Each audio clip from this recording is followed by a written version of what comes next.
Welcome to the RaceGuru Thunder Hour. I am Rich Maletto. You can find me on Twitter, Xbox Machine, @FantasyBosco. As always, I am joined by the man, the myth, the legend, the one and only, the guy behind the curtain, Sean Engel. You can find on Twitter @SeanE247. He really does have like the sweetest, easiest Twitter handle. As long as you know how to spell Sean, we're good. Sean, what's going on, man? Yeah, Rich, just hanging around. There's no curtain behind me, so there's no curtain in front of me either. So, man behind the curtain, there's no curtains here today, right now, Rich. But we're here to have some fun, here to talk some NASCAR, and we got ourselves the historic Brickyard this week, Rich. Oh, man, do I get it. Look, before we get into that, I want to make sure we give props to FantasyGuru.com, who allows Sean and I to produce the NASCAR content for you. Jeff has been giving us major shout-outs on his podcast, on the radio. So thank you, Jeff. We appreciate the kind words. I know Fincy and Ray think highly of our work, too. We're pretty proud of it. But thank you to FantasyGuru.com and everyone a part of the Elite Plus platform. Please head over to FantasyGuru.com. Click that little subscribe button. Check out all the different packages. Football season is here. They've put some special pricing out there. Take advantage while you can. If you're not into football, hey, we're here to talk racing. That's fine. Still got the special promo pricing for $39.99 for 12 months. Get you every sport we cover, both betting and DFS, except for football, except for baseball. But that means all NBA next year, all NHL next year, all PGA, MMA, racing, you name it. Next 12 months, we got you covered for a measly. That's just over like $3 a month, Sean. It's so cheap. I mean this from the bottom of my heart. We have the best, most bang for your buck, in my opinion, for what we offer. And other people I've talked to that subscribe to other sites don't disagree. I stand by it. So I guess props to FantasyGuru.com, and thank you for allowing us to do this. Yeah, props towards the site that makes people money. And hey, that's what we do too. We help people make money from this. That's the goal, right? Isn't that the whole goal? Our whole goal here is to make you guys money. Don't get me wrong. We like to make money too. I'm not disputing any of this, but I can't lie. Nothing gets me more excited and happier than when members hit us up in Discord and they win money. I have to stop myself from stabbing myself in the leg when they lose money. I get that frustrated and that upset. I get moody. The wife wants nothing to do with me. So when you guys don't win, life sucks for the rest of us here. I'm just saying. It really does, especially when we see nothing, not even any green colors for those screenshots, and just wrecked race lineups. That's the worst feeling, man. Makes me cry, dude. Makes me cry. But we had some winners this week, man. We definitely got some good screenshots this week. Not for all the series. Trucks definitely was a little more painful than it's been. There was a little more chaos, I think, there at the end. But let's talk Pocono. We only come to Pocono once a year. I've always griped about having, 2 races at all these tracks. We should only have one. I kind of miss that we don't do 2 at Pocono because it's one of the few tracks that is as unique as it is. And because of its size, strategy comes into play. Stages, no stages, strategy, fuel mileage, high speed, all the things we get out of racing happens here at Pocono. And quite frankly, Sean, we got a taste of all of it this weekend.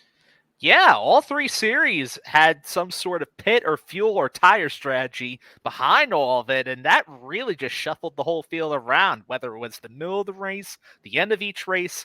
We saw a lot of action on pit road, a lot of crew chiefs putting their thinking caps on, See, thinking caps? See what I did there? We go. And you know what's great about Pocono and the track and all that? The restarts, right? You get a lot of green flag runs, but once we start hitting yellow flags, all bets are off because the restarts turn into complete chaos. And then you have some scuttlebutt like Corey LaJoie trying to claim that Kyle Busch somehow turned himself, even though Kyle Busch never moved. I mean, Corey, I love your radio show, bud, but I want to sit down with you and show you the camera shot going down the front straightaway and how Kyle's car doesn't move. And I want you to explain to me like I'm 3 how he hooked himself, because I'm not seeing it. I know he tried offering up an explanation on his show there too, talking about how Kyle just hit the chip and lost momentum and everything like that. But even so, through the footage, it looked like he didn't really lose that much momentum. I think he hit the chip because he got bumped. He was on the rev limiter because he got bumped. Because there was 2 bumps there, Corey. You got him twice. And Corey, we like you, but I got to tell you, we also call out the BS. Sorry, bro. Your excuses were bullshit, and that's what it was. But it was. And then really, it was funny how the TV had to quantify that it was the crew chief that said, "Oh, he deserved it." Well, that's a good way to fires in the garage, man. Let me tell you. Whole bunch of bull crap. And by the way, just saying, in case you weren't already surprised by the language there used, then content warning there. We might sometimes get a little bit passionate about what we talk about there. So if you aren't exactly a fan of that, be ready in case we get really heated. Here's the weekly disclaimer we forgot this week that we decided to add after last week. Please be advised, this is designed to be a family show. However, Rich particularly struggles with language at times, may say things that just kind of comes out because his mouth has no filter. So please be advised, if you're watching this in or around if you are watching this around children or have children in your homes around you, please be advised, maybe use earplugs. We will try to keep it clean, but I cannot lie. You may see some of the naughty words, as Jeff likes to say. We are grown adults. We do talk like normal humans, and we are passionate about this sport. Trust me, if you ever go to a race and you listen to the cars, there is much more colorful language on the scanner than you'll ever, well, maybe not ever hear out of my mouth, but that you will hear out of my mouth on this show.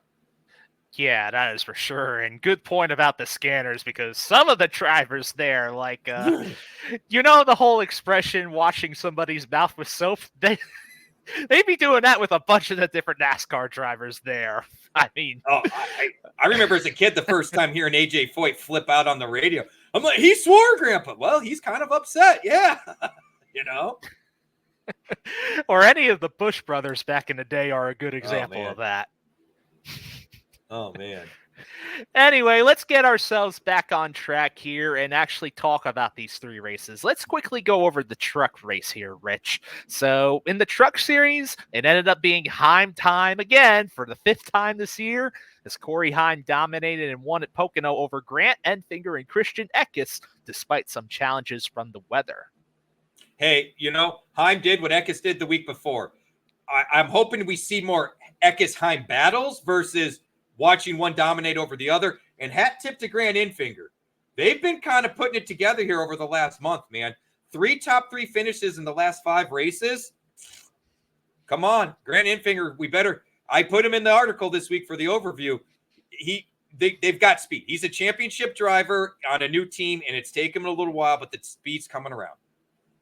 Indeed, it has. But you know, another team that's also had a pretty great weekend was Tricon Garage. 3 of their 5 drivers ended up finishing inside the top 10. Of course, you had Corey Heim winning, but you also had Taylor Gray in 4th with his first top 10 since Darlington in May. And then Dean Thompson snuck a top 10 finish in 9th there this week, Rich. It was great to see Gray bounce back. He has definitely been flustered and frustrated. Maybe he's doing too much, because I know he's doing some Xfinity, some trucks, but I know he's also done some ARCA and some of these other things. I wonder if he's just pushing it a little too hard, because the last interview I saw with him, he looked, I don't want to say defeated, but distraught, frustrated. So that top 5 finish will go a long way for him, because I had some high hopes we were going to see some better finishes from Taylor Gray by now. I think the team did too. It just hasn't come to fruition yet, but I think it still can.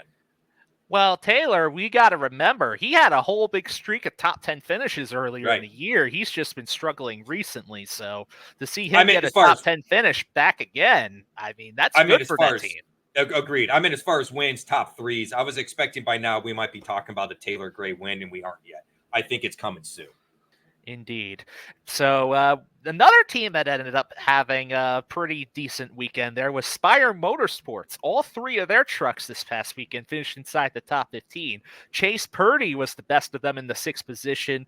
Raja Caruth also just barely got into the top 10 there in the 10th position. And then Connor Mosak ended up finishing 15th. Well, so overall, I mean, pretty solid weekend for Spire there, in trucks at least. Yeah, and they needed it because they've been lacking a little bit here lately. Caruth's had a solid couple of runs here and there. overall. Chase Purdy is just all over the place for them, man. I mean, I keep wanting to use him, but he is so inconsistent that I just keep fading him, and I'm probably happy 3 out of 4 times that I do. And the one time I'm not happy, he would have really helped and paid off. But it's been a little bit of a struggle there, and I'd be kind of curious to see what they do this upcoming week. Yeah, it really would. But you want to say that Spire's been a little bit inconsistent other than, say, Raja overall, too. Yeah, and even Raja's been up and down. I mean, if you look at the top, just like Taylor, he started the season with a bunch of top 10s, was consistently there, and then all of a sudden, poof, they kind of just went away. And the speed seems to have come back the last 3 weeks or so, give or take. He's definitely been more consistently running in that top 5, top 10 range, where for a good probably 2 months, he was more like 15th to 20. Yeah, that's very true there, Rich. But, they say that teams, if they want to compete for championships, they have to continuously keep getting better. And that's what we're seeing here. Yes. Let's talk about the 2 best drivers that had the best place differential days of the week for trucks. And that ended up being Ross Chastain, who finished 5th and started 27th, and then Brett Holmes, who finished 12th after starting 30th. These 2 drivers, if they were in your lineups for trucks this past week, they made you money. Wouldn't you say, Rich? Oh, for sure. And Ross Chastain was chalky as hell. I don't think anybody was surprised by that. Brett Holmes, on the other hand, man, he pays off so big at times, and other times, you get to the point where you're thinking, this is an easy play. The value's there, and man, does it bite you. It's a lot like Chase Purdy. I didn't push Brett Holmes, and I'm kicking myself for that. Ross Chastain was low-hanging fruit, was easy. I looked at Holmes. I can never get a good vibe on Holmes because it seems like just like Lawless Allen. The moment I'm on it, boom, crash and burn. The moment I'm it was a good, great play, really. I mean, he got you significant points 18 bonus points and finishing just outside the top 10. That was a big day for him. Yeah, so let's talk about the drivers who killed lineups and trucks this past weekend. And we have quite a list here overall, Rich. Probably the biggest one that was the biggest detriment to lineups was Ty Majeski, finishing 31st after starting 6th. Then you have Spencer Boyd, who ended 36th after starting 23rd. Lane Riggs was 30th after starting 17th. Ty Dillon had a mediocre day with a 25th place finish after starting 14th. Jake Garcia was 21st after starting 12th. Ben Rhodes, 18th after starting 7th. Daniel Dye ended up losing a couple of positions there too. He finished 16th after starting 5th. And then Tyler Ankrum, who finished 14th after starting 4th. A lot of these drivers on this list, they just lost place differential, couldn't get it back, Rich.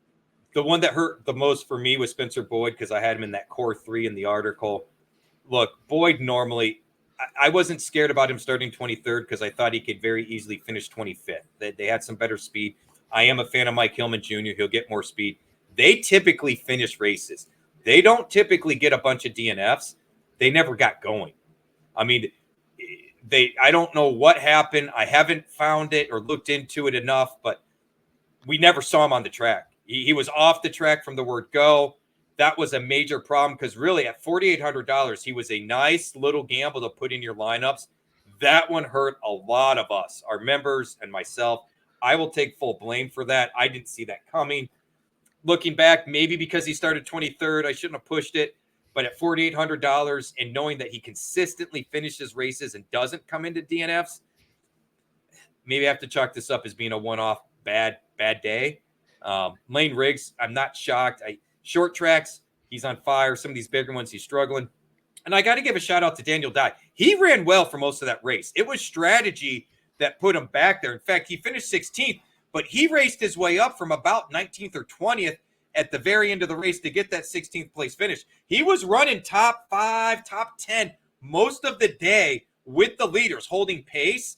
That the finish just didn't happen for him. But keep your eye on Daniel Dye. That is for sure. Dye clearly has the talent in the team. It's just the circumstances just did not line up for him this past week. It was Pocono. We saw some of the fuel mileage. There was a couple of drivers that were nowhere near the top 5.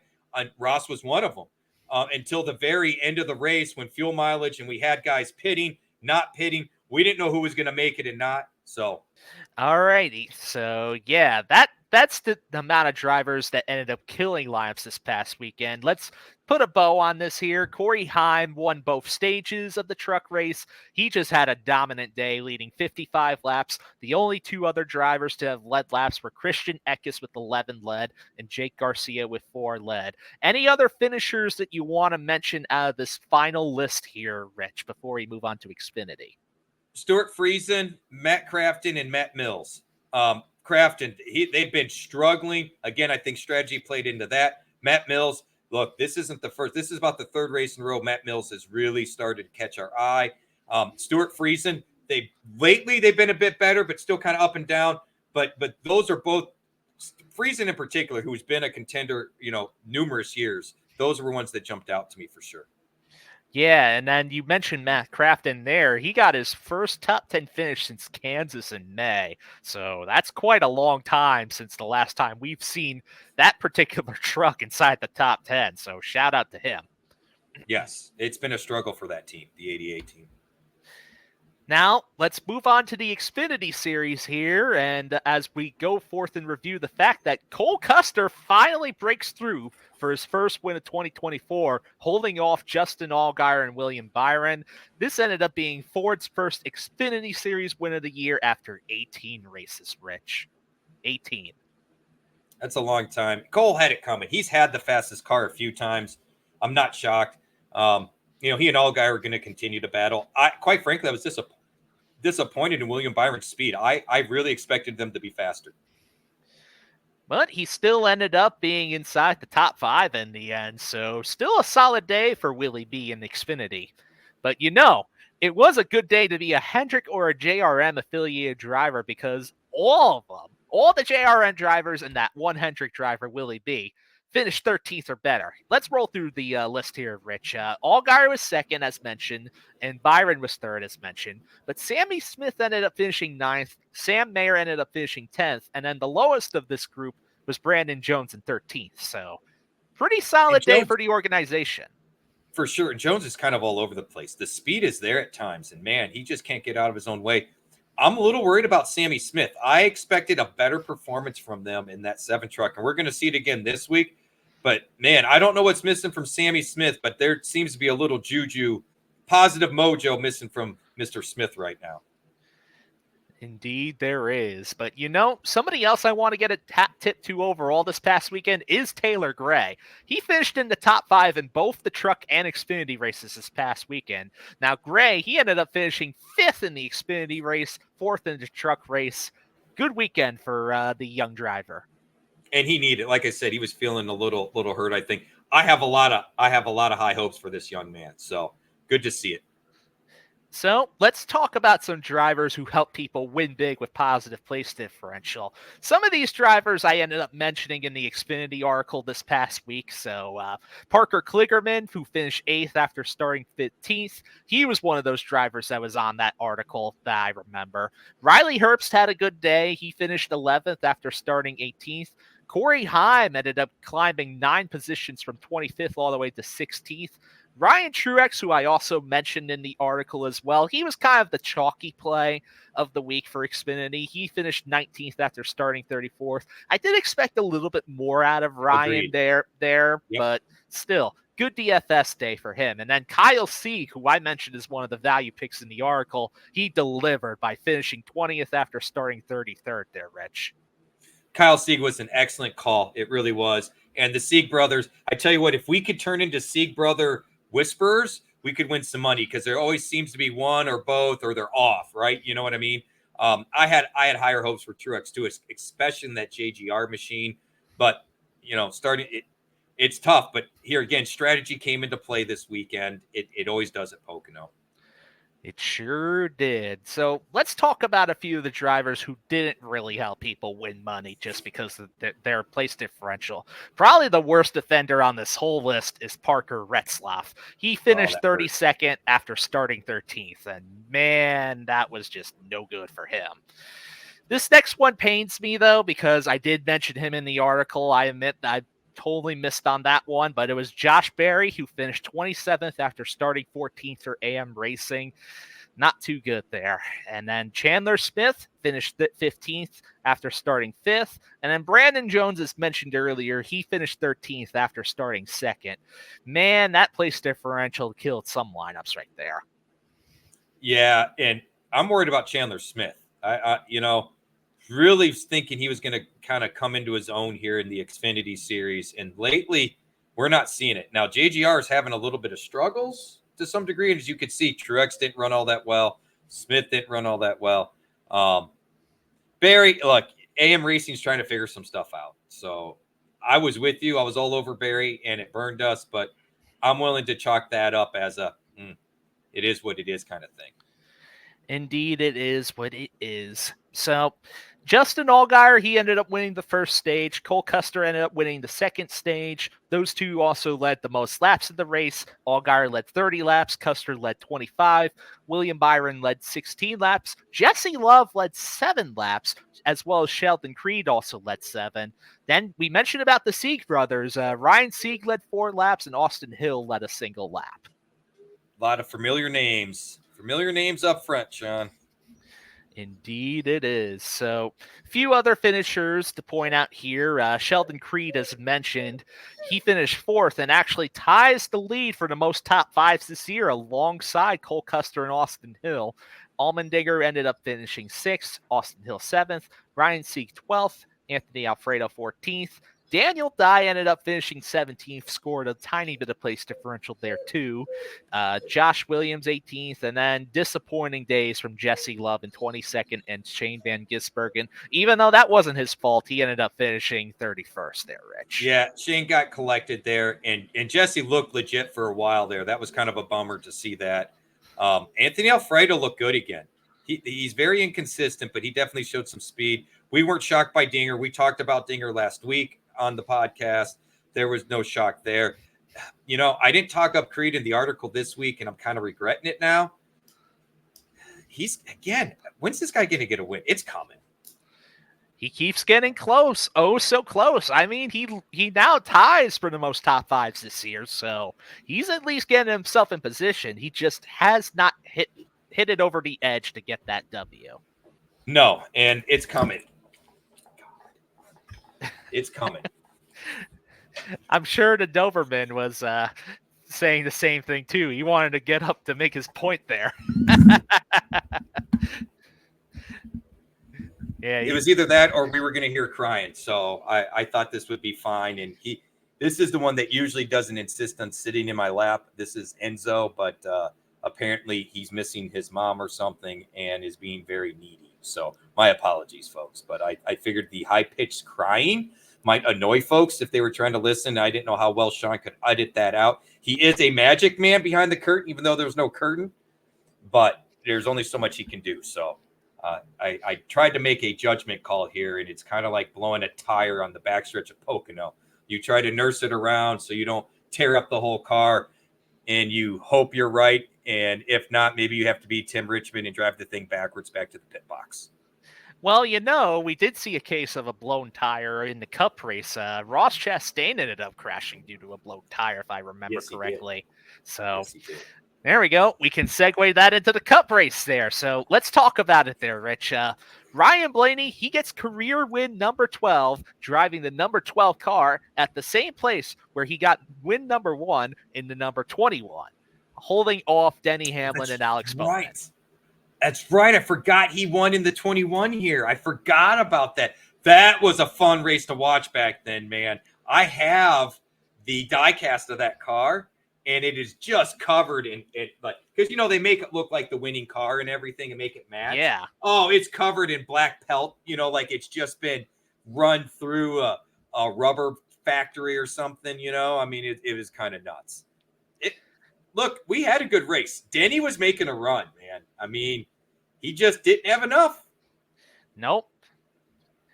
And I will say this. I wish I had Ryan Blaney on the radar a little bit more. That's a call that I completely missed, and even in the Cup article, even in the chats, did not have any exposure to Blaney. And then Team Penske, they just had the surprising speed out of nowhere, and then just, wow. Especially history wasn't always pointing it out, too, with Blaney having mixed history at Pocono overall. Right. Did you happen to catch the video of the chocolate milk spewing out of Mr. Ty Gibbs' car by chance? Oh my gosh, I saw something about that online. That was nutty, man. That's oil and water, man. That's what it does. And I have never, I've always seen the smoke and seen the fluid trail, but I have never, because they're always moving so fast, I have never seen that much of a close-up of the exhaust spewing out the fluid from the engine. I mean, that was a great camera work shot, and well done. Oh, for sure. But you know what? Let's dive deeper into some of the results here real quick. So speeding penalties prevented Hendrick Motorsports from having a potentially great day, but they still had an overall good day because all 4 of their drivers placed 13th or better. Alex Bowman, as mentioned, he finished 3rd. William Byron, another driver with a good, strong weekend there, he finished 4th. Chase Elliott, who at one point looked like he had the best car in the field, finished 9th. And then Kyle Larson finished 13th. He was the one that I think was most bitten by speeding penalties there, Rich. Yeah, that hurt. The Elliott one was really a bummer because he's so close to just kind of turning that page and really getting it turned on. So, but hey, you've got to watch pit road speed. The thing wasn't that Elliott's first speeding penalty in what did they say, 82 races or something like 92 races, I want to say it was. Yeah. Which is absolutely insane because it's hard to go that long without one. Denny Hamlin averages 6 a year or something like that. Yeah. He's probably like, what do I have to do in order to not get tagged? Maybe NASCAR doesn't like me or something. I don't know. Maybe Elliott does a better job of setting pit road speed on his little dash, is my guess.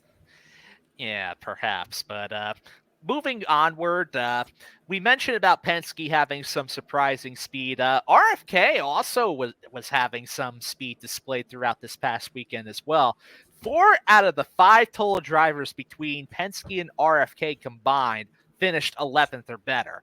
Ryan Blaney won, Joey Logano was 5th, Brad Kay was 7th, and then Chris Buescher just missed out on the top 10 there. The only one who didn't make it even close to this group was Austin Cindric, who ended up finishing in the 18th spot, Rich.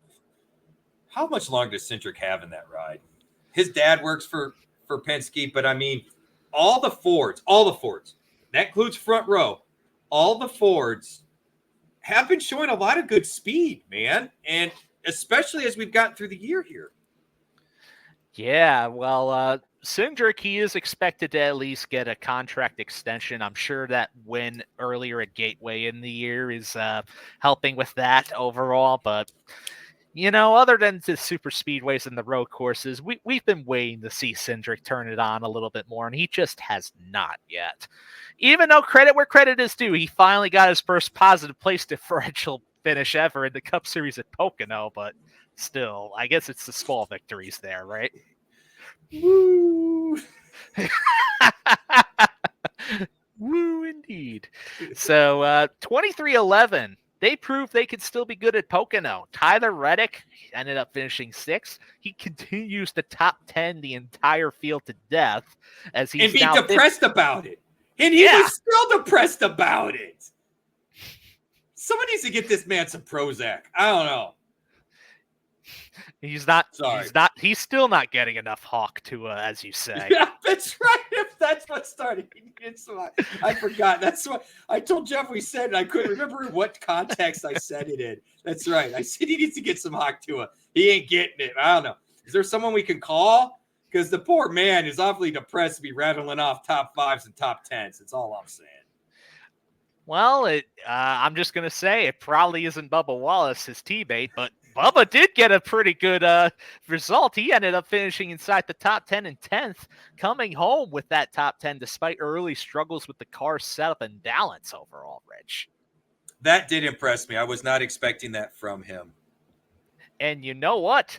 Bubba, he actually highlights the top of the list as far as drivers with great place differential plays who helped fantasy players win money this week. He finished 10th after starting 29th there overall.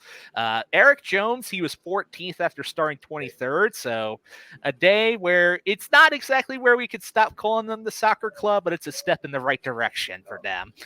And then Chase Briscoe, he was another driver that had a very good place differential day. Somebody who I wish I had more exposure to, did not mention in the article, so whiffed on that one. Corey LaJoie, he finished 19th after starting 30th. Justin Haley, 22nd after starting 34th. The free square prevails once again for DFS, Rich. I will say this. I had made a mental note watching because Eric Jones was showing well. He was in the top 5 and staying competitive. It was strategy that got him there. Don't get me wrong. But he was staying in that group of drivers with speed. And I seriously said out loud to myself, I may have to start using their real name instead of calling them the soccer club. But we're not there yet. We're close. It's a step in the right direction. That's what we call it. Yep. So who didn't help people win money this past weekend? Well, Noah Gragson, 37th after starting 25th. Ross Chastain, as we mentioned, he crashed in the 36th, but he started 19th. Harrison Burden, 31st after starting 22nd. Zane Smith, that one was just ugly there. 29th after starting 9th. And then Ty Gibbs, we mentioned he blew a motor there, finished 27th after starting from the pole. And then Josh Berry, just a disappointing weekend from him. He finished 20th after starting 5th. And he showed some speed early and then just disappeared and never made another appearance again, it seemed like. Yeah, just was not his weekend at all. Pocono did not treat him that good. Whew. Anyway, stage winners going forth as the Doberman is excited to hear about the stage winners. It's Martin Truex Jr. winning the first stage. Denny Hamlin won the second stage. The lap leaders, Ryan Blaney led the most laps at 44. Denny Hamlin led the second most at 31. Ty Gibbs led 21 laps. Brad Keselowski led 20. Chris Buescher led 19. Martin Truex Jr. led 14. Josh Berry still ended up leading 8 laps. And then Joey Logano led 3 there, Rich. Like I said, Berry, it was so weird. It's like Ty Gibbs, we get, he blew up, right? I just don't get the Berry thing. I don't know what happened there, man. Crazy how Toyota keeps being the only manufacturer with these engine failures, though. They're going to have to do something about that.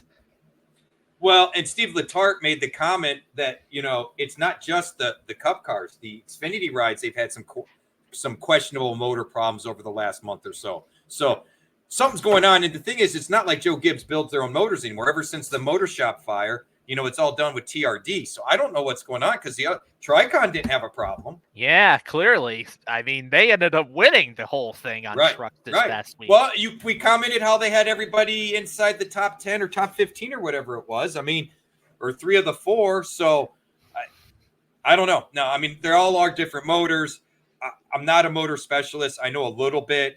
There shouldn't even be much overlap though between Cup and Xfinity. So I don't know what's going on. I don't know if there's a bad batch of springs or something. I don't know. I do not know, but what I do know is that Cole Custer knows something about his future.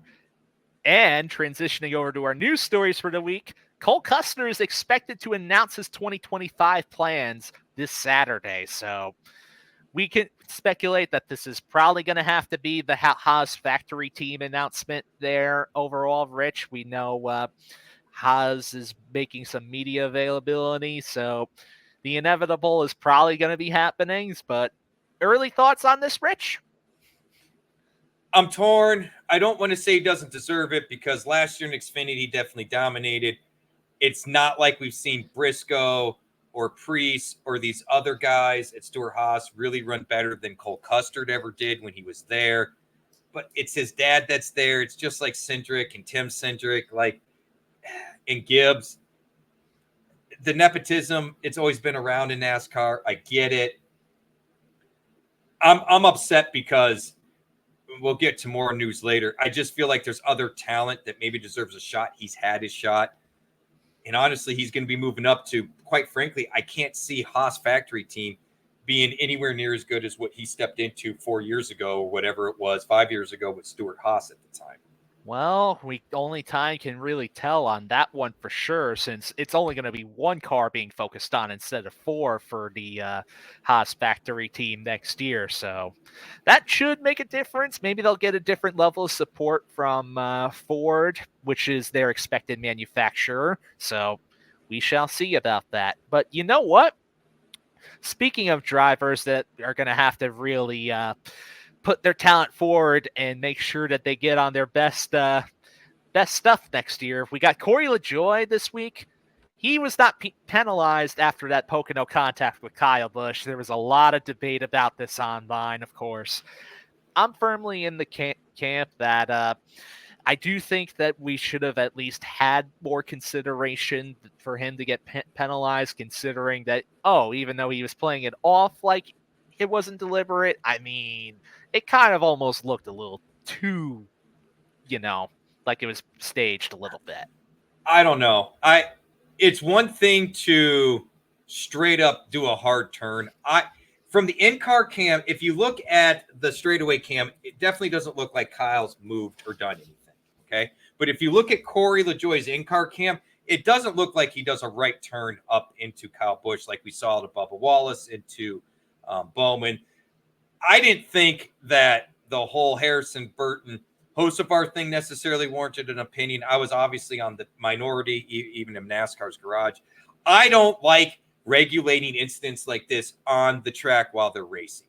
Yellow flags I get, post-race I get. But, I mean, I remember being at the Bristol race when Carl Edwards and Kyle Busch got into it. There was no penalties for that. Like, now here again, that was a short track and all that. I don't really want them. Let these guys duke it out. It's kind of where I'm at. Once we start doing the penalties, then everybody starts expecting them all the time for everything, and I feel like it's a slippery slope. Maybe it rang through to Bubba Wallace. He says it kind of hit home for him, so maybe that was warranted. I'm hoping the same for Hocevar. Hocevar was already kind of on a list, so I understood that a little more. Corey LaJoie has never really done anything like this. It was during racing. Here's the deal. I don't think there should have been a penalty, but LaJoie, my fandom and respect for you dropped significantly. Because what you claimed just was not. It's kind of like the story we heard this week. Well, the roof is too sloped. People were on the other sloped roofs. So don't insult my intelligence with, well, he hooked himself, when I can clearly see on video he never moved. Yeah, exactly. And that's the part that I have a problem with. Just, if I know you may not have seen the replay, quote unquote, maybe that's in the moment, you're not thinking of it, but right. The footage is there. Pretty clear. Like I said, you go on Twitter, you can see the multiple views. You see all the views. I get it. In-car cam, it doesn't look so bad. Right down the straightaway, it kind of looks pretty bad. The behind view up above, it's a little hard to tell, but there was definitely contact coming up, so at least go back and be like, I haven't seen the replay. Wow. I was just trying to get back up in the racing lane. I don't know what happened. I didn't realize I had that much of a run. I definitely wasn't trying to get into anyone's left rear. I mean, the last thing I want to do is spin somebody across the track.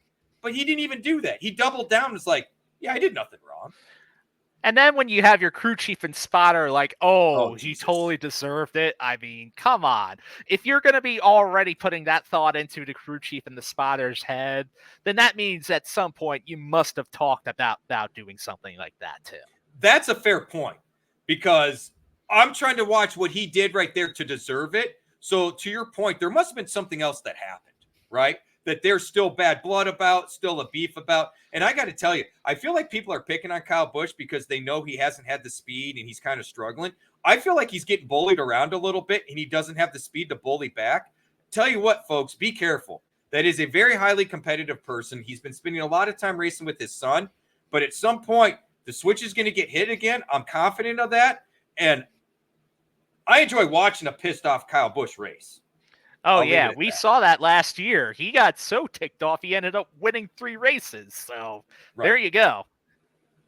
A frustrated Kyle Busch is a motivated Kyle Busch. But, wish we could say the same about JD Motorsports, though, and what they've dealt with this past week, because they filed for Chapter 11 bankruptcy and laid off employees. And the team owner points for the number 4 team got transferred to the Alpha Prime Racing number 45 there, Rich. It's always sad to see a team just end up getting bankrupt or closing and losing entries. Always a sad sight there. Think how quickly this happened. On this episode last week, you were talking about Garrett Smithley, and I said, hey, hold up. I can't find it right now, but I read they're pulling the entry. And even if they did an entry, it'd be late. They're having some financial challenges. It was, 2 days before I found the actual article and sent it to you, Sean, about them pulling the entry. It was Saturday morning. It was the day of the race I found it. And they pulled the entry. And then we heard 2 days later, Chapter 11. Crazy stuff.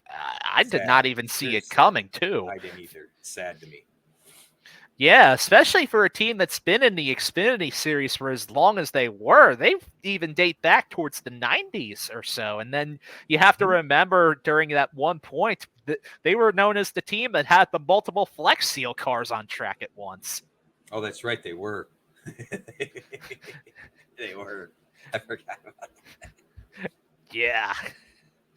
Fun little memory right there. But going to be sad to see that team's no longer going to be around for the most part. So, such a shame. No, they've been around for a good little while, too. They sure have. All right, let's quickly review some paint schemes and get on to some happier topics before I mope around with this here. But paint scheme spotlight of the week. What, you got something else you want to add? They've been around since 1983. Their first race was Daytona in 1983, man. Wow. That is a long time. That is a long time. Now, they haven't had a lot of success. 706 races completed, 0 poles, 0 race wins. But still, I don't want to see a team shut their doors. So it's never a good thing. No. All right, paint schemes. So, Rich, basically, you're like, I just like all your choices. Let's go with yours. To be fair, there were some nice options to pick overall this week, but this first one, we for a little bit of a peek behind these so-called metaphorical curtain. A lot of curtain mentions today, but I'm going to send you a curtain just so you can hang it up and then like slide it back a little. Beautiful. So we usually look towards the NASCAR.com post with the paint schemes as a reference towards what we want to look at each and every week here on the show. But now this first paint scheme choice, NASCAR.com did not have the right image back when I was first looking at paint schemes. And it's a shame because this is a really great looking paint scheme. It's Kyle Busch's Cheddar's Patriotic paint scheme. Look at this thing, Rich. Uh-oh. You know what happened when we talked about another paint scheme that I really dug that was kind of similar like this? Last week, you pointed it out before the show. I'm digging it. Yeah. I'm digging it. I'm telling you. I've got a little feeling about Kyle this week, man. I'm just saying. Not going to lie, if one of my gut shots is low-key to think that Kyle's going to have another great week. This is a good track for him historically, too. This, by far, I mean, we'll talk about it in a minute, but compared to all the other drivers, his history here is like bar none the best of based on who's racing today. This doesn't take in consideration the Jimmy Johnsons, Jeff Gordon, the Kevin Harvicks. But based on who's active today, nobody has top 5, top 10 percentage, win percentage. Nobody. And, you know, last week, you and I were not on Blaney. We like the paint scheme. And apparently we should have bet the paint scheme. Maybe we're going to have to start doing that as we go through these. But anyway, it's a blue, red, white, and blue patriotic paint scheme. It has the red and white stripes on the side, a nice darker blue base overall. The number placement is good. The Cheddar's is looking good. I like this paint scheme a lot, Rich. I like the stars and the way they've got the other logos kind of hidden under the blue. I dig that. Yeah, very, very cool looking paint scheme. Can't wait to see that on track. hoping for some good things with Kyle there. But let's get into some other paint schemes here. Now, this is a driver that I normally don't talk about in a positive light on this show, but the paint scheme we should throw him a bone because the poor guy's job hunt. True. I mean, it's not for a lack that he's not a good personality or anything like that. I like the driver himself. I just think that the team and driver combination is no good, but that's besides the point. He does have a nice looking paint scheme that he's driven before and using again this week. It's the Draver paint scheme for Harrison Burden there.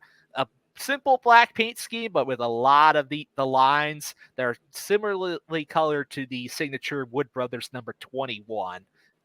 Very interesting looking paint scheme, but I like it a lot.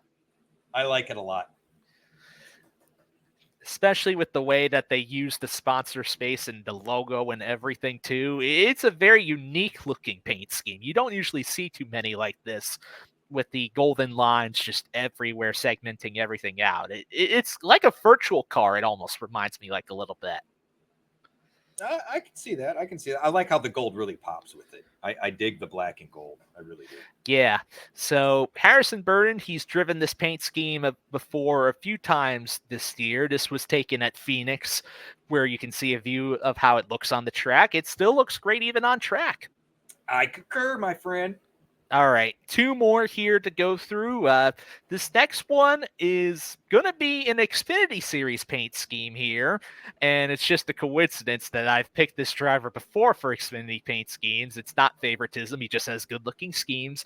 But Daniel Dye with the Black Widow Trucks paint scheme for Kaulig Racing this week there, Rich. Xfinity is his Xfinity paint scheme, right? Yep. Black Widow Trucks is the sponsor. I didn't know Black Widow made trucks. My apologies. They should put this on his truck car then, or truck ride then. Maybe it's a Kaulig-based sponsor. Who knows? Oh, you're right. It probably good call, Sean. That's probably exactly what it is. But I'm liking a lot of the black colored cars overall, and this one's got red. I've always liked the little Black Widow spider imagery on a car like this. It's really cool looking. I even have a garage-based shot here too, where you could see the side of it a little bit better. See some of the details there, and just how they have that gradient effect and the colors. It all meshes very well, Rich. I'm calling Daniel Dye this week Spider-Man. Spider Dye. Spider Die. There we go. It's a sweet looking ride, man. It really is. We don't always point out the Xfinity Series paint schemes, but they are really underrated, some of them this year. Agreed. They've done a much better job than years past. That some of these teams have really stepped up the game a bit. For sure. Now, this last paint scheme is a driver paint scheme that's been on track a few times this year. But this is the first time we're talking about it on the show. And funny enough, it's for a driver that we called out for their paint scheme being ugly last week. Now they have a great looking one this week here. We got Denny Hamlin's Sport Clips Haircuts paint scheme. So simple but effective with this one, Rich. And it looks very similar to the FedEx. It's almost like a play off the FedEx one with different colors. And sponsored.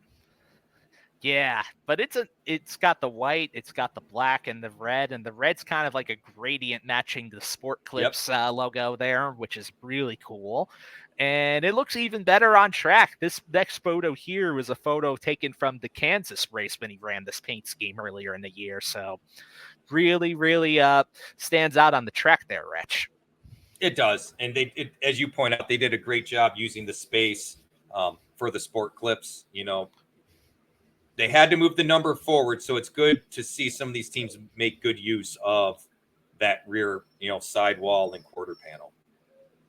And that's the thing. When the teams do that effectively, it looks absolutely fantastic. And I think this paint scheme here is a good example of that overall. I agree. They could do a little something underneath Sport Clips there.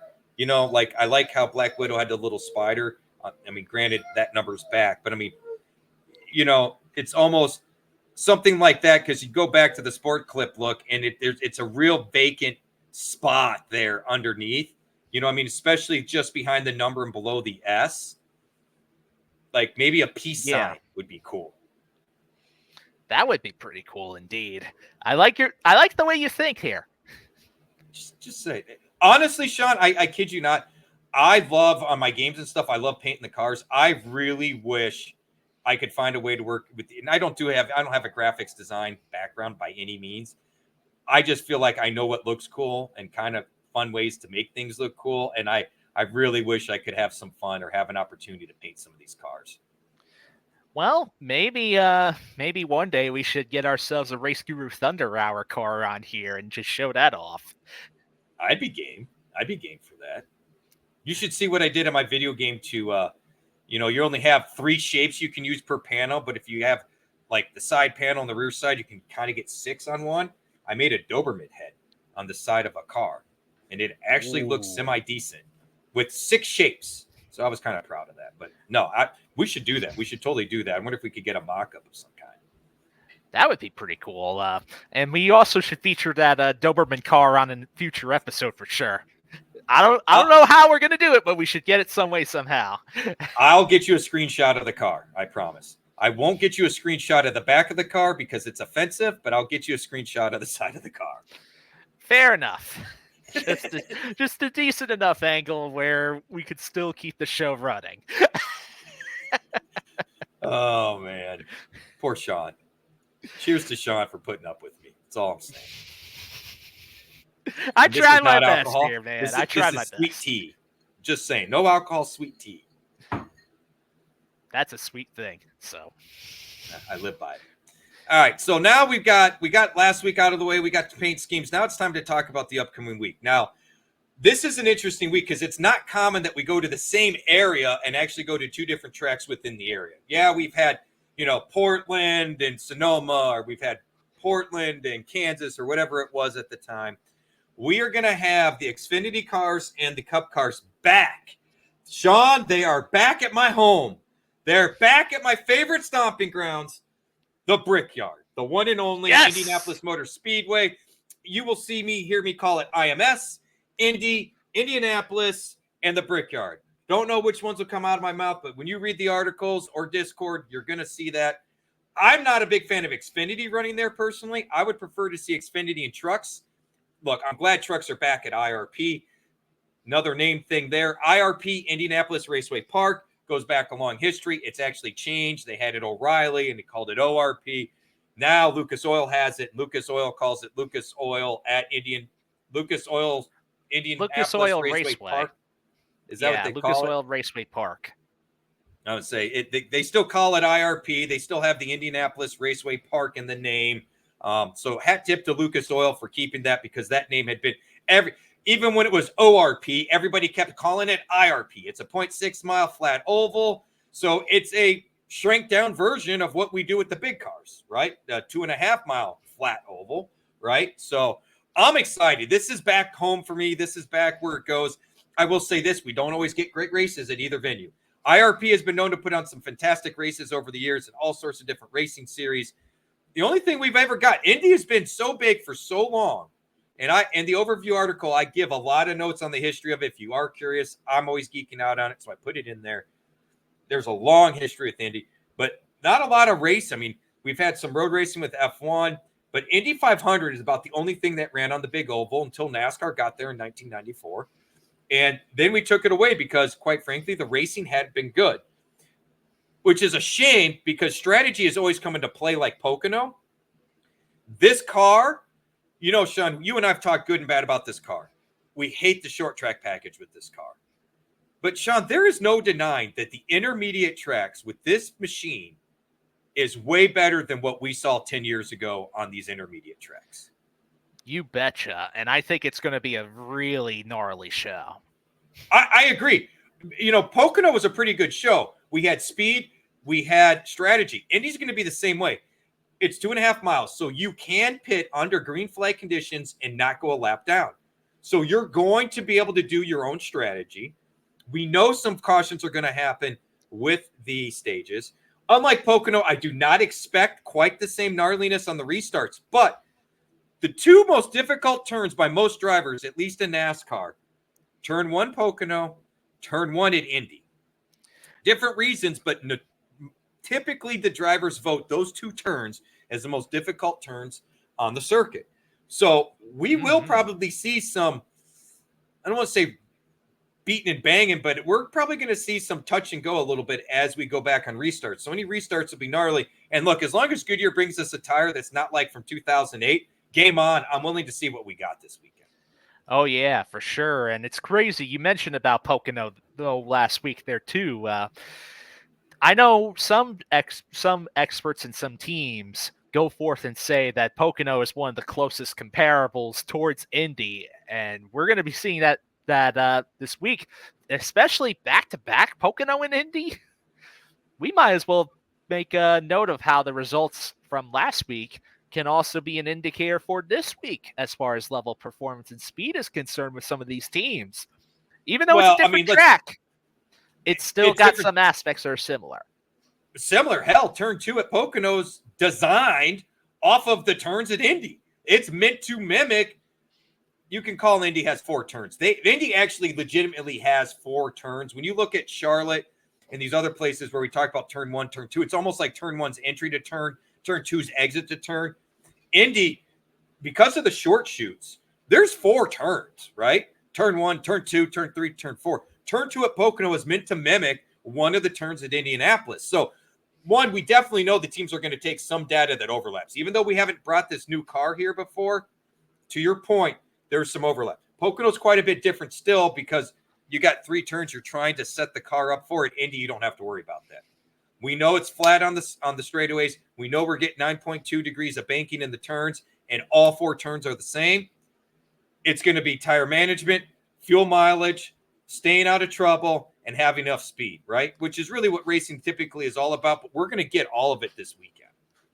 Oh, for sure, Rich. Couldn't have put it better myself. I'm pumped. If you can't tell, I'm seriously pumped. I haven't been this pumped about the Brickyard since 1994, and I'm not exaggerating. Whew, what a race that we're going to be going back to, huh? Because we've been on the road course the last few years. Now we're finally back on the oval, so I'm pretty excited. I am too. Last time we were on the oval, for people that don't know, 2020 for Cup cars, 2019 for Xfinity. Xfinity only ran on the oval a few years because they were trying to drum up part of the problem with Indy, the place is so massive and holds so many people, it looks empty. You know, Charlotte looks empty on an Xfinity or truck race, and it holds 110, I think now, maybe 120, might be pushing 130. I don't even know. I think they took out some seats to get down from that. Indy holds 250,000 people that we know of. That's very true. It's one of the it's the world center of racing for a reason overall there too.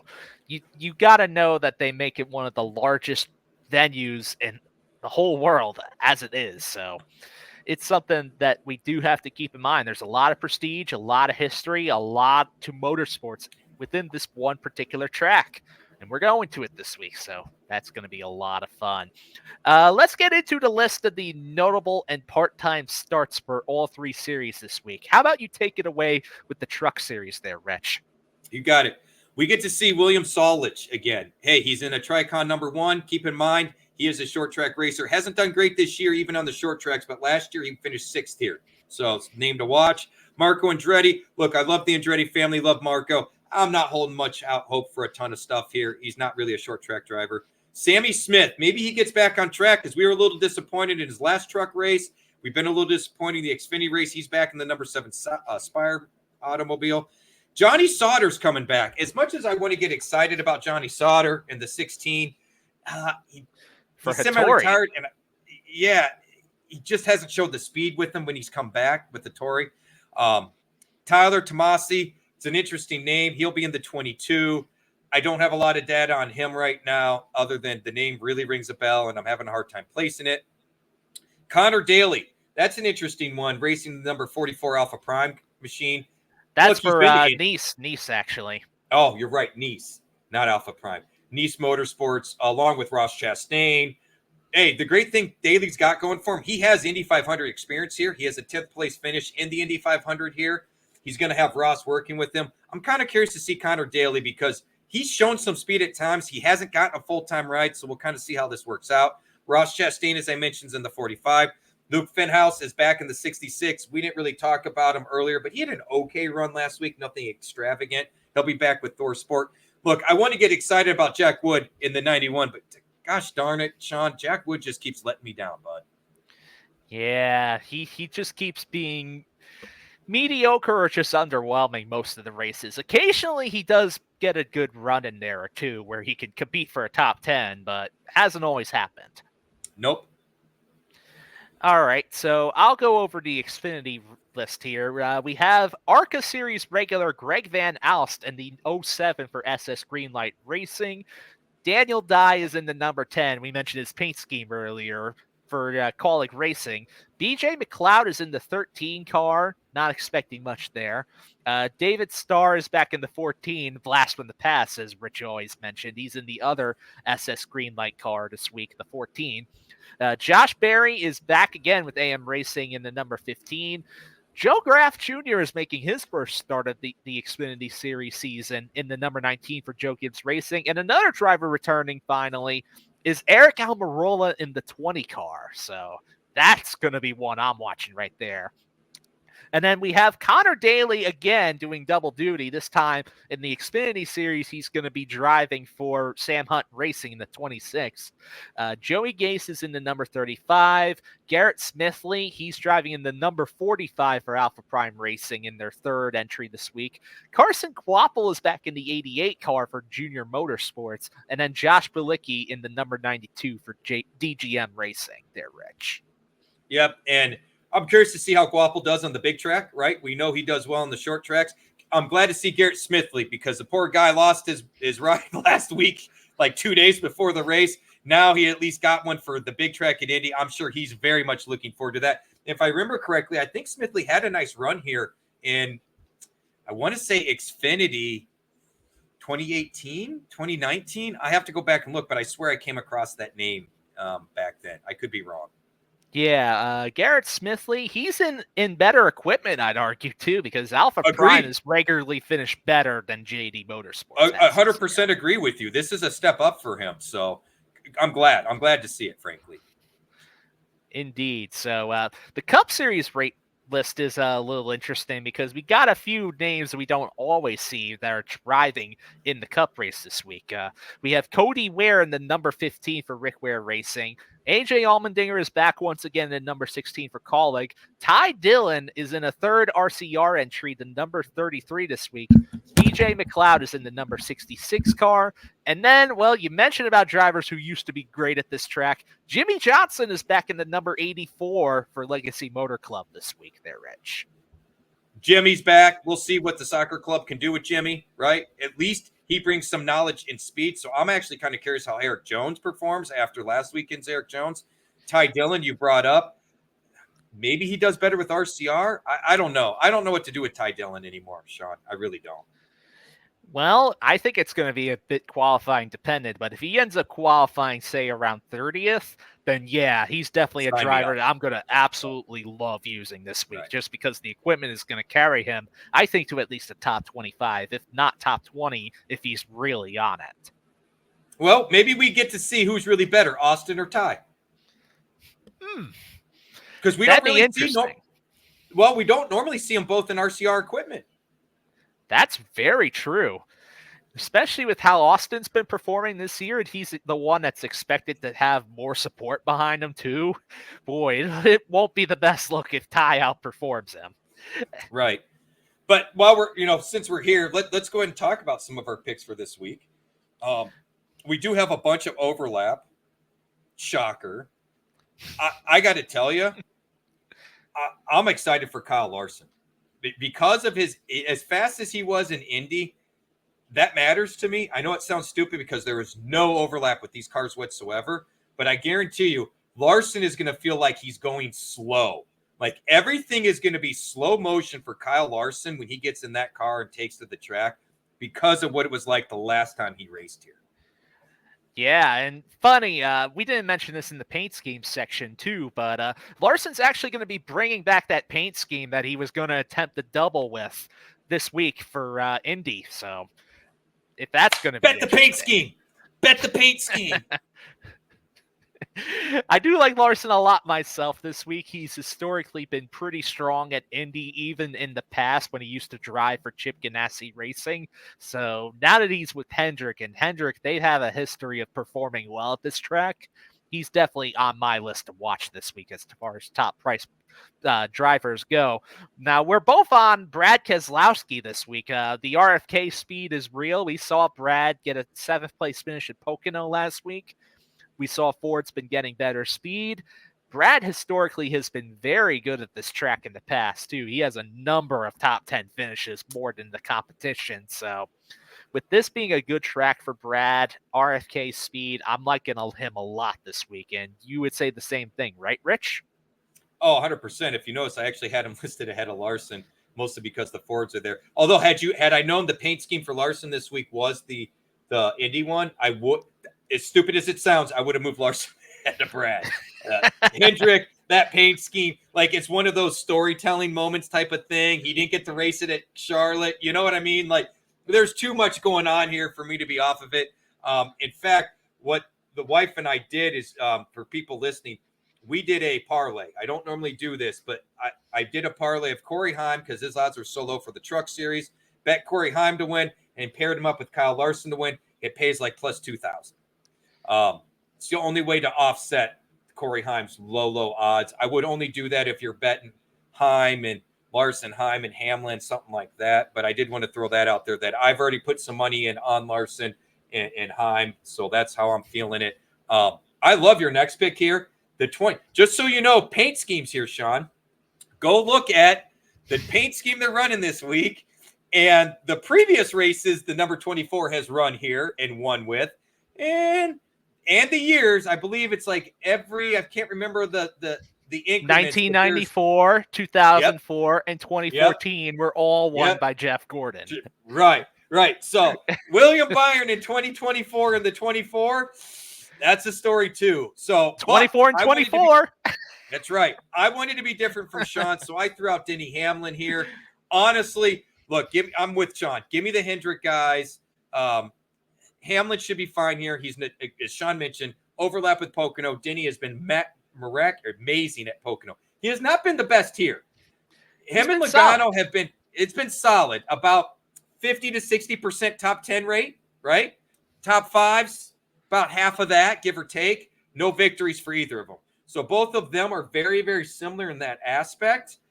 But in all fairness, Brad's really not much better on the top 10 front or the top 5 front. He just has the victory to go with it. So something to keep in mind.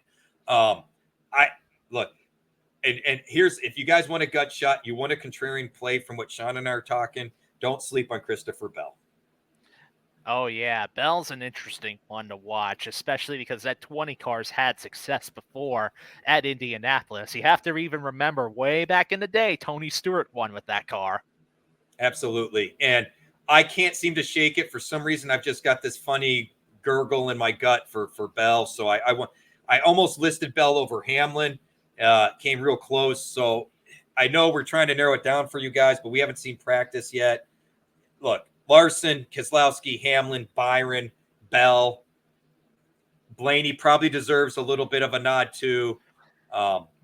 My thing about Blaney, though, overall, is that I think he's just a little too highly priced for me to just love him overall this week. If the price was a little bit lower, I'd be in on it more. Honestly, for me, it's more because I don't trust back-to-back winners. So, for differing reasons, we're both having the same sort of logic to basically not be on Blaney as much until we see otherwise. And I will say this. Blaney's from Ohio, so IMS is kind of a home track-ish for him. So that's the other reason he's kind of on my radar. But Bell, Hamlin, the Hendrick guys, Keselowski, look, they're all priced very similarly. So it could be one of those things where if you're doing 5 or 6 lineups and you have $300, $400, $500 left, maybe do a lineup with Blaney. Maybe do a lineup with Hamlin. If you're being smart and saving some of that money and going after some of these other value guys that Sean's going to highlight later that I'm in love with, save that money, pivot from those guys. It's racing. Anything can happen. Indeed. Anything certainly can. Now let's get to our mid-tier drivers to watch overall, Rich. Over here, well, guess what? Unsurprisingly, we overlap again entirely. So, and I tell you what, I will pivot to change it up, Sean. I'll pivot. I will move my also look guy. I will move him over your last dude. just to be different, because I am kind of already on that train anyway. So we both got Logano. We both got Chris Buescher, which we talked about RFK, Brad. There's a lot of overlap there. Brad being priced higher actually makes sense this week. Yeah, for last few weeks, Buescher's been. It's kind of weird. Give us your third one, Sean. So my third one is Bubba Wallace. Believe it or not, actually, we know 2311 that they're aligned with Joe Gibbs Racing. We know how good JGR is at this track. They've won a number of different times at Indy so far. And then for Bubba, he's actually had some positive results. He's one of those few drivers that when you start getting towards like the middle and lower tiers on the price ladder, you're starting to deal with drivers that have not even driven in Indy in any series or have only had experience in, say, the Xfinity Series at Indy. Bubba Wallace is not one of those drivers. He's had multiple starts in the Cup Series at Indy before, when he used to drive for Richard Petty Motorsports, and he even scored 2 top 10s in the past with that sort of equipment. So he's in better equipment now since that time frame. He knows how to have a good finish. And I especially just love the fact that he's under 8K on DraftKings. That is a very good price in order to fit him into your lineup easily this week. And I do like Bubba. There's actually quite a few mid-tier price guys that could work, right? Barry, I think, is interesting because of Harvick's success here in the past. He's a lower price mid-tier guy, so he's interesting. But I can't get away from Kyle Busch, Sean. His numbers here are ridiculous. So while we love Denny, he has like 8 top 10s out of 14 or 16 starts here.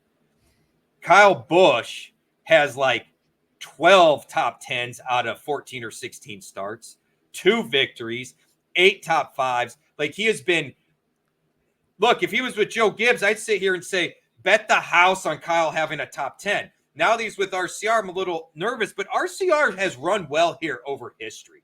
Going back to Dale Sr., even after Dale Sr., that's why I think RCR's got a third car out there. I think they have some confidence on what they can do here. So, Sean, at some point, Kyle Busch's bad luck has got to run out, right? Yeah, it's got to eventually. And if it was going to run out, this is a good track for him to do it at overall. He's a flat 8K on DraftKings, which is a pretty approachable price. And then his FanDuel price is $7,500, which makes him very easy to plug in. It's cheap. It's so cheap. I mean, 8,000. If he was 7,700, I'd be like, we need to use him. 8,000, it's kind of dicey, but it's still so cheap for a guy. He's got the best history here. Yeah, especially on FanDuel, the price is just well below the average salary price, whereas DraftKings, it's close to the average. Right. Well, I happen to love Sean's sleeper picks here. After I looked at, because again, we try to do ours before we look. After I saw his, I kind of wanted to change mine. I went back and did a little more digging on Justin Haley. Sean, I know he's a free square, but honestly, let's take the free square aspect out of it. He's got some impressive history here going back to the Xfinity Series. Yeah, he does have one race before in the Xfinity Series at this track. He's never driven the oval in the Cup Series, but in that one Xfinity race, he did finish 5th. And considering that Rick Ware Racing, he doesn't always qualify towards the front of the pack. Usually he qualifies about mid-pack or so. That's about where I could finish. And remember, Rick Ware Racing is aligned technically with RFK. And, you know, they're going to be getting some of that same sort of data, some of that same sort of equipment as those RFK cars of Brad Keselowski and Chris Buescher. And that only makes Haley a more appealing play for the price. And especially considering, like I mentioned earlier, not a lot of these drivers in the value tier have even seen this place before in any of the 3 series. And that's big too, because rookies generally don't pay off at Indy, usually most times. No, they don't. Indy can be tricky. It can be daunting and haunting because you've got to be able to they tell you in an IndyCar, you have to be willing to go flat out if you're going to do well, qualify well, go fast. You won't necessarily do that in the Cup cars, but you're going to have to carry a lot of speed into a turn that's going to look blind as you come through the front stretch with the stands the way they are. That's why turn 1's so tough at Indy. It funnels down and you can't see around the corner. It makes it tough to set the car up for the turn. I'm curious, man. I really, Haley's pricing is so ridiculously low that I don't know that you can't not use him. So I'm all for you there. Sell me on Ty Dillon, Sean. I'm struggling, but sell me on it. So for Ty Dillon, overall, he's another one of those drivers that has experience at Indy, especially in the Cup Series. He's driven in the Cup cars at Indy 4 times in his Cup career. Every single time that Ty Dillon has stepped onto the Cup Series cars at Indy, 21st or better every time. Scored positive place differential every single time when he was with Germain Racing. He's with RCR in a third car this week. We mentioned it before. RCR could have the opportunity in order to have a decent day overall. And then when you consider the price line that Ty Dillon is at on DraftKings, he's one of those drivers that's under 6K. In a third RCR car, that's a recipe in order to have a pretty solid driver pick overall there too, especially if he ends up qualifying deep in the field, becomes close to must-play material for me. Check that. I got you there. So I'll give you a couple of mine this week. I'm stuck on Eric Jones. Eric Jones caught my eye last week, and there's quite a bit of overlap, as you mentioned. And look, ever since I kid you not, Sean, ever since I've called them the soccer club, I don't know if you've noticed, they have actually incrementally gotten a little bit better. Like, not light years by any means, but they have shown a little bit more speed each of the last 3-4 weeks or so. So, Eric Jones, you're still a part of the soccer club for now, but I tell you what, dude, your pricing and where you're at, I got just some high hopes for you this weekend. So I'm on Eric Jones, and I'm stealing one from you this week, Sean. Todd Gilliland. He does well on big tracks. They got a Ford motor. He showed decent for a while last weekend. He's a little bit of gamble, right? Because he's up and down. So to Sean's point, depending on where he qualifies. But I got to tell you, for as well as Todd Gilliland has run overall, Sean, I think DraftKings is way behind on his pricing. You know, I'll be honest with you about Todd Gilliland, but there is one thing that scares me about using him this week in particular, and that's just simply because he's never seen this track before. He's never driven at it in the Truck Series. He's never had any Xfinity starts, no prior Cup starts. I mean, the equipment and the overall way that he's been running in the price line do suggest that I think he could be worth a look if he does well enough in practice and qualifying, and that's what I'm keeping my eye on for Todd Gilliland, but he's not one of my prime drivers this week. And I don't normally say that, considering that I put you on the Todd Gilliland train, and I've been hammering down Todd Gilliland a lot for like the past 11 weeks or so, maybe even further than that, but this is just the 1 week where I'm not sure if I'm going to fully trust him. That's fair, and it is kind of more of a gut shot, Sean, so I'm not going to knock it. Here's the thing. We're going to have challenge using any of these youthful drivers that have had some success recently because, to your point, Xfinity hasn't been here since 19. Cup hasn't been here since 20.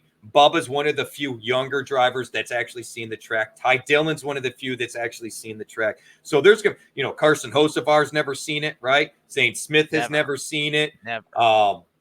So we've got a bunch of guys that have never seen the track at all. So we may have a couple of slugs, right? We may have a group of guys that are all running together, and we may have another group that's just trying to survive, right? But it's true.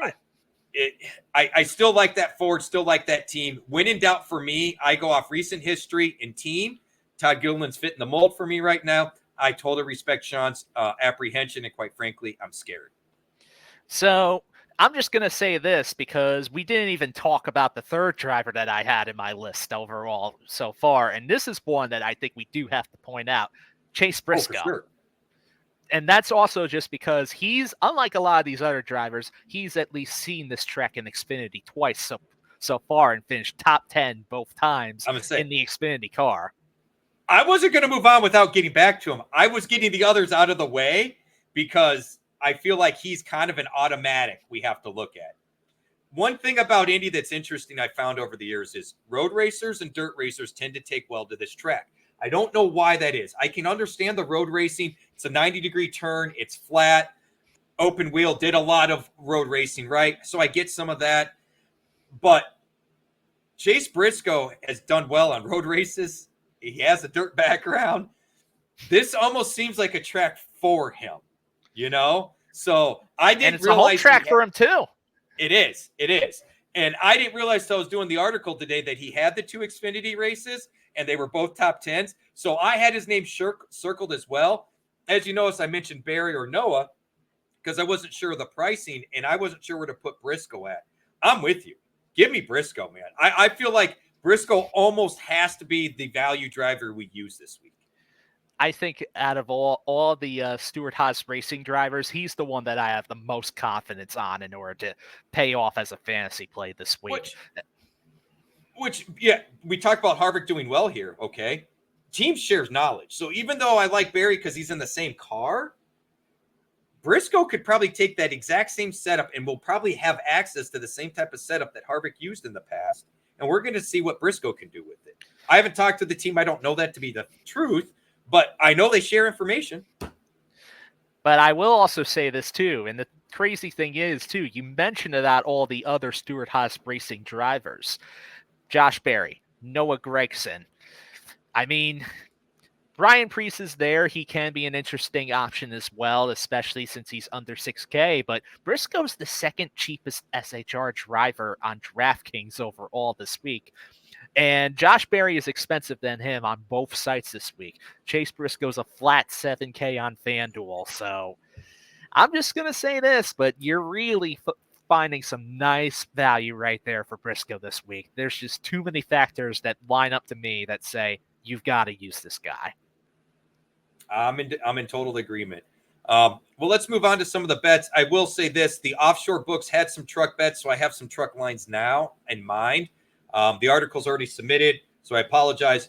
None of the domestic books had any truck lines. I don't know why that is because I'm adamant. I've moved to the point, Sean, I want to make my bets before practice and qualifying at this point. The lines move. They either lock or get too sharp. It takes the fun out of it that you're almost better off waiting to bet live.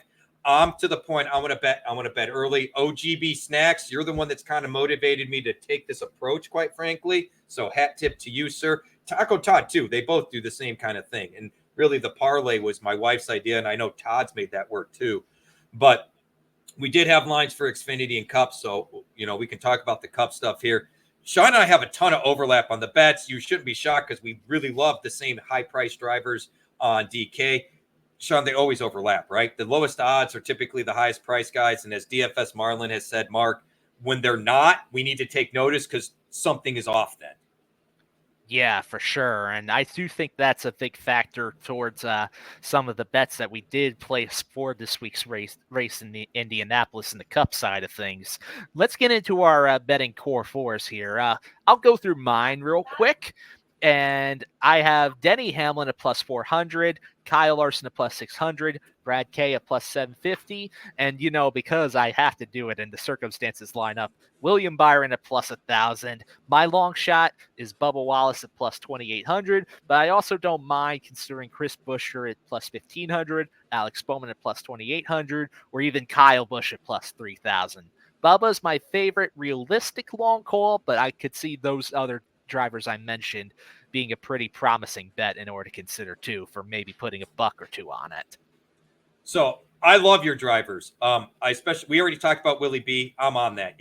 If you had to force me to make just 2 or 3 bets, Larson would be it. William Byron would be it. And I don't think we should sleep on Chase Elliott. His dad ran quite well here over the years. Chase showed some speed last week. All the Hendrick guys have. So obviously he's in play. I really like Sean's list. The more we talk, the more I'm fading Denny Hamlin because he's the lowest. And I hate betting the favorites, even though it does work at times. I think Kyle Larson's a better value at this plus 600. I think Brad is at 7.5 to 1. Willie his line needs to move. 10 to 1 does not make any sense for Willie B, in my opinion. Now, he doesn't have the history that the other drivers do. I want the long shot call of Kyle Busch, though. I love the Bubba Wallace call. But give me the long shot of Kyle Busch. And if you wanted me, to be different from Sean and throw a name out there that's going to be interesting that may not be pushed big, Joey Logano at 1,400, 14 to 1. I like this one a lot too. He almost has identical stats to Brad Keselowski and Denny Hamlin here. Like I said, Brad has a little bit better with the wins, but the top 5s, top 10s, they're right in line. Joey Logano at 1,400 is priced a little off, in my opinion. Yeah, I do have to agree with that overall. I like Logano a lot as a DFS play, and for a bet, I'd say I take that too. Awesome. For DFS, we got a lot of overlap here, Sean. Kyle Larson, 10-3. I do like the idea of going Hamlin at 10-5, but the more I've thought about it since then, I wouldn't mind pivoting to a cheaper Brad Keselowski, a cheaper Christopher Bell, something like that. I do want drivers, I think, that are going to stay at the front of the field, even though we don't have a ton of laps. I'm not expecting a ton of dominator points, but I do think a couple of favorites are going to be near the top. So I went Kyle Larson. I can't get away from Kyle Busch at 8,000. And now you got me rethinking Todd Gilliland. I get rid of Todd Gilliland. Give me Chase Briscoe. Or just actually give me Justin Haley at 6,200, and we'll find a way to get Chase Briscoe into the lineup also. You know what? I'm sure it's probably not too hard to come up with a lineup with both Briscoe and Haley in it too, and have that save some bucks. Agreed. You could probably get away with a Larson and Hamlin in that scenario, if I had to guess. Yeah, I think so. Maybe just stick in with the another mid-tier guy, lower mid-tier guy, and a higher end value pick too. That would be a great way to set up a lineup this week. Now, as for me with my DFS core 4, it varies a little bit between DraftKings and FanDuel this week. This is just one of those cases. But I'll go with the 3 drivers I mentioned for both. Kyle Larson, 10,300 on DK, 13,500 on FanDuel. He's the second most expensive driver on both sites. Joey Logano at 8,600 on DraftKings and 9,500 on FanDuel. I love the price for him on FanDuel, especially this week. Justin Haley, 6,200 on DraftKings and 3,000 on FanDuel. And then getting towards my last driver, it's different between DraftKings and FanDuel this week for me. For DraftKings, I have William Byron at 9,000. I love that price for him this week. And then for FanDuel, I have Brad Keselowski at 10,500. I think both of these 2 drivers are going to have similar results and levels of performance. Byron's just cheaper on DraftKings. Brad is cheaper on FanDuel. I think you can roll with both of them this week. I like them both a lot. That's what I'm going to stand, and that's where it's going to end today. Well, I'm with you. I happen to like, in fact, I'm sitting here going, I've got 5 lineups in mind. I want to get Willie B in one. I want to get Kyle in a couple. I want to get Brad in some. I want to get Larson in some. I want to get Haley and Briscoe in some. I definitely want to have one with Logano because when I don't, he wins. That's just how it goes. And honestly, I'm probably going to have to figure out a way to get one with either Hamlin and or Blaney or both. So, yeah, but we shall see after practice and qualifying how the DFS is going to shake out because that is going to be really big, especially for some of those mid and lower tier drivers for this week because that's place differential is a big factor here. I was going to say we need to chase some place differential this week. Like that has to be a focal point. It definitely has to. Well, we went a little long again. Sorry, folks. We're trying to get it down to the hour. We aren't called RaceGuru Thunder Hour and a half yet. Maybe we need to change the name. We'll figure something out. But hey, please go to fantasyguru.com. Click the subscribe button. Check out all the different packages. Baseball, basketball, football. Football's going right now. We got discount pricing. On behalf of the Elite Plus Network, I am Rich Maletto. You can find me at Twitter at FantasyBosco. This is Sean Engel, the man, the myth, the legend, with the Deadpool hat on. He's ready. The movie's coming. Yes. He's ready. He's ready. I'm ready. You can find Sean. And did you hear we get a lady Deadpool? I didn't know about this. Yes, I did hear something about that too. And it may not be the only one. Just leaving that as a tease. Oh my gosh, now I really got to see it. Well, anyway, on behalf of Sean Engel, you can find on Twitter at SeanE247. We are the Race Guru Thunder Hour. Until next time, peace.